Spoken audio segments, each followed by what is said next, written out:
All right, so patina, it's all outside. Any of these patinas that you're gonna use, you can do blue, or there's also a blue-green, and then there's also a white and a red. And so there's two different ways that those patinas need to be applied. So I'm gonna do the blue-green and the blue first. First thing you need to know, you gotta always wear glasses. So just bring your glasses out. If you're like, oh man, I forgot my glasses. There's some safety glasses, okay? Over here are the instructions for blue and blue-green patina. This is a painting system. You're just using a paintbrush to paint it on.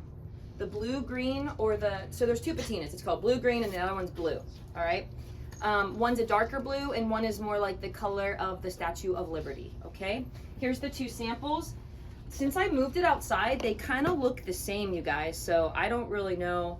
A lot of it's experimentation because we all know that a patina is reacting to the surrounding environment and the chemical that you're putting on it, okay? So you could always do a scrap, even today after you take your quiz. All right, you can also tape things off, just like you do with liver or sulfur, and then pull it off when you're done. All of these patinas that I'm showing you today will need to be clear coated. So you'll need to ask me to clear coat it so it keeps its luster.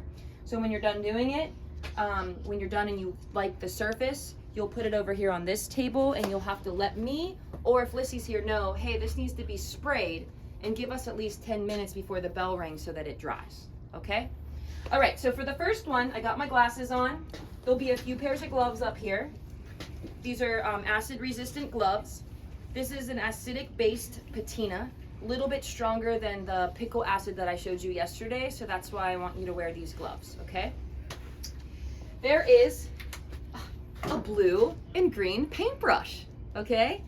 These are the patinas. I don't have a green container, I couldn't find one, but this is the blue patina and this is the green patina, okay? You don't really need to shake these, maybe just rock them a little bit, kind of agitate them. I don't want it spilling everywhere. And when you operate these, your metal needs to be cleaned with Scotch-Brite, just like every other patina. Open the lid, and it's perfect because it has a little opening. And then you just use, since this is the blue one, I'm gonna get my blue paintbrush, and I'm just gonna paint it on. Now, you have to do this and allow it to sit overnight. It doesn't happen instantly. So these were sitting overnight from yesterday. And these have about 2 coatings on it, okay? So I applied it, and then I applied it again later. You can teamwork with me. If you have something out here and you're like, Miss A, do you think you could add another layer before you leave today? If you let me know and you put your project, I know what project is yours, I'll be happy to do that, okay? When you come in the next day, you can take a look at it and decide if you want to put more on it or you think it's good to go, okay? So this is what I just did. You can't really see much. It needs to react slowly, okay? So it's gonna sit overnight and we'll see what it looks like later. That is the dark blue one, all right? Put the lid on. You do the same thing with the green one, all right? You apply it, you need about 2 or 3 coats. It needs about 24 hours to react. So there's not really much gonna happen here. I'm just gonna show you. I already had a layer on it first period. It's kind of weird because when you add another layer, it's kind of like, oh wait, I just wet all the patina. But it's okay, it will dry and it will be a little thicker, okay?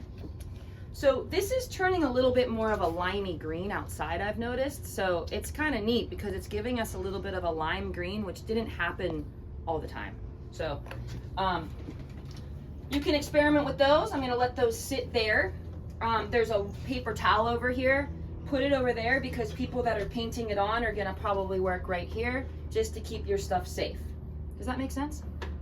Okay, gloves, safety glasses. Okay, now the second part is the white and the red. And the white and the red have to be heated up in order for them to work. And they do work instantly. And so what we did was we found a sweet spot on this hot plate. There's a piece of copper on top of this hot plate. It is hot. It's supposed to be, okay? It's there to protect all the overspray so that this doesn't get damaged and so that everything can heat up evenly. If this is not on, because you came in and you're the only person that patina today, there is a little red line just beyond where it says it's in between low and medium. That's the sweet spot for the heat. If it's not already on, you need to let it heat it up for about 5 minutes, okay, to get that copper heated up. And then you take your rubber gloves, make sure they're on. Take a pair of tweezers, steel ones. Take your piece of metal that's already clean. I'll do white first, okay? And then set this on top and let that rest there for about 10 seconds. So we can let that get heated up. When you're spraying this patina, what you're looking for is it to vaporize a little bit. So when you wanna use this, it does settle to the bottom, so make sure you kind of rock it gently to kind of stir it around. Take the cap off, woo, and then spray. I'm about 6 inches away, you know, it doesn't really matter. You don't want your face in here, you know, you want to kind of like have your face away. But do you see it giving off a little bit of a vapor? That's what you want.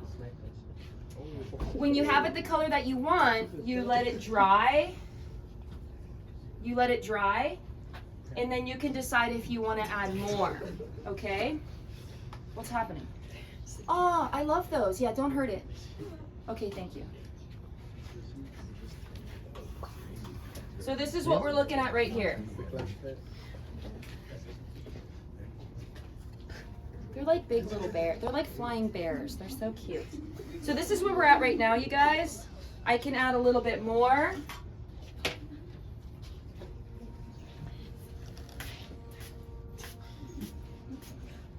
I don't want to make it too wet. I want to let it dry and then add another layer.